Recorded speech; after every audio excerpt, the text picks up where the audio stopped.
So here we have the finished BMW K1100 conversion. This is the same engine I've been using to record my previous video, so I haven't really got any plan for this video, but I'm just going to sort of have a bit of a look round and talk about the things that we've done.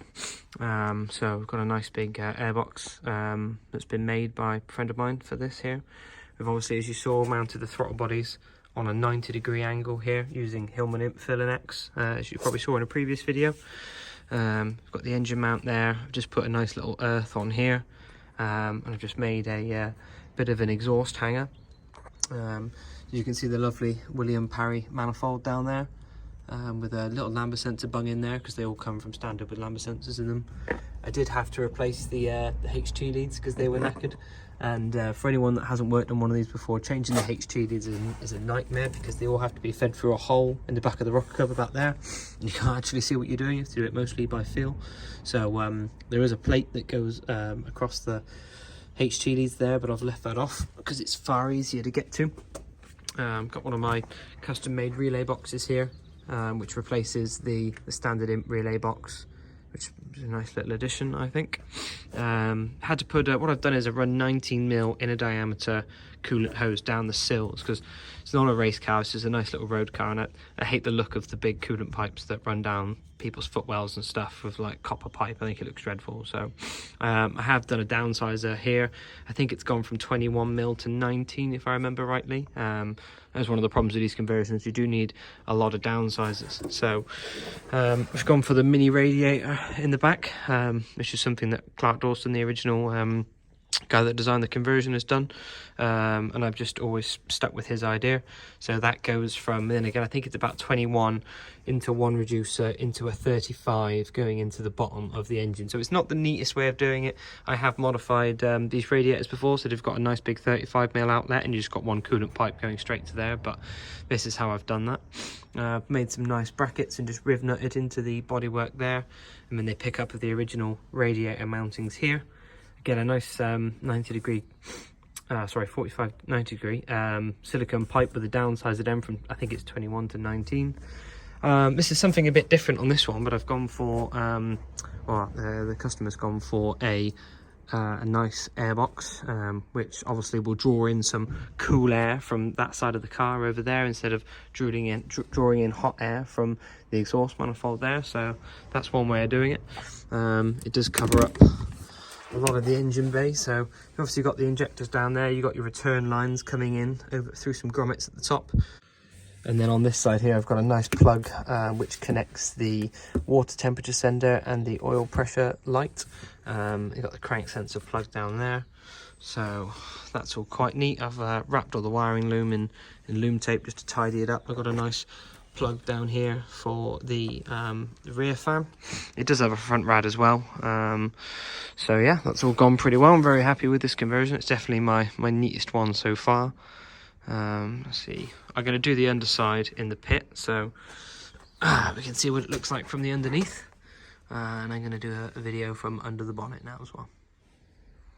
Okay, so under the bonnet now, I've got one of these nice fuel tanks here that Rob Cumberbatch and I have done a bit of design work on. So this includes I think it's a 225 litres per hour Walbro fuel pump, and it also includes the original imp level sender, which is really nice. So it's really nice that you can tuck the fuel lines out from where the left hand drive pedal box would have been down there, and the fuel pipes crop up, and then you've got your feed and return line, so it does away with the need for having a big ugly swirl pot in the back.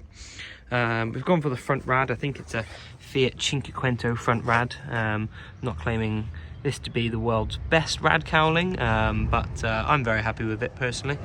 So again, we've got the 19mm inner diameter coolant pipe, which all I had to do was I just opened up the holes there that the original coolant pipe would come through, and then I've got some bigger grommets and fed them in, and it's got a nice T-piece on it which then just tees into the heater, so that allows you to be able to keep the heater in. Again, if it's a road car, if it's a race car, a bit of a track day car, it's not the sort of thing you would do. And then on this side over here, we've just got the two coolant pipes again. I can't remember the size of the Fiat Cinquecento radiator, but I've just got some 90-degree downsizer pipes there with some joiners. And again, this side here tees back off down behind the wiper motor, and back into the front. So yeah, really happy with all this under here. Another thing that I forgot to mention, I've incorporated the original blower motor, which obviously used to go into the heater box this way. I've just bolted it to the front there and then put a nice big, it's like an 80mm boost pipe or something there, just to join that in. So then that allows you to have that air blowing over the heater inside.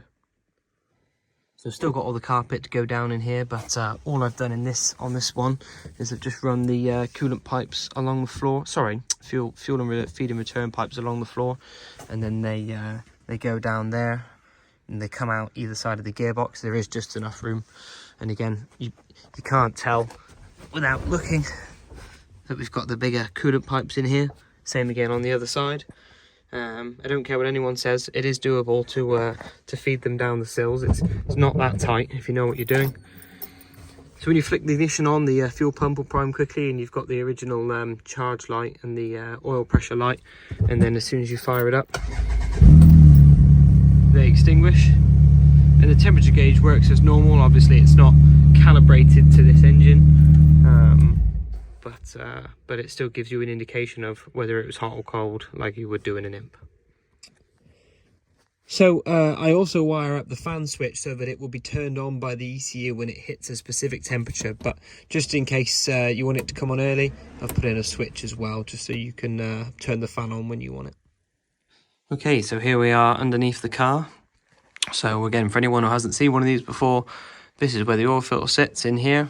And this is the sump plug, so the oil filter sits probably about that high. So you obviously have to drain the oil to get the filter out, and then just up on the side over here, you've got the what do you call it? Level. I call it a level eyesight.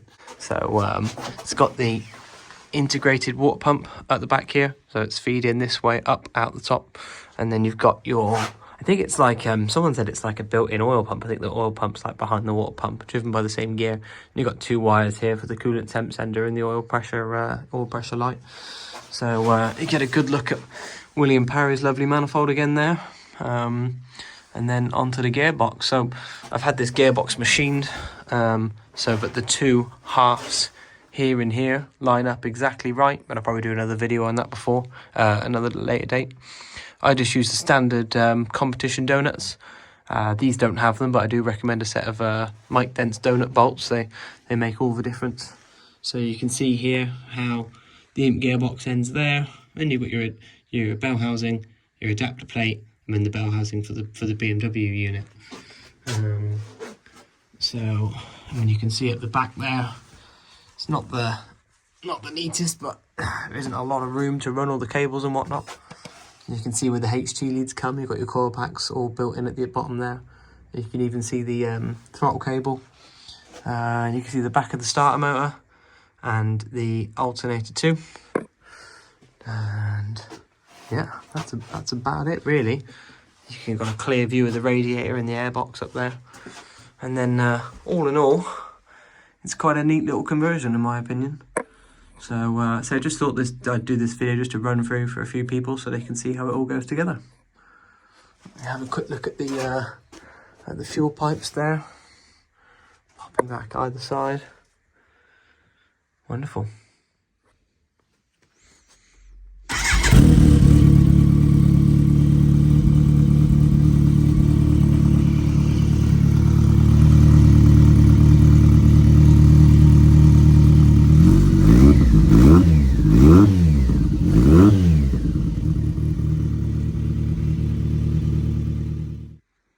So this has been a very brief rundown of the BMW K1100 conversion.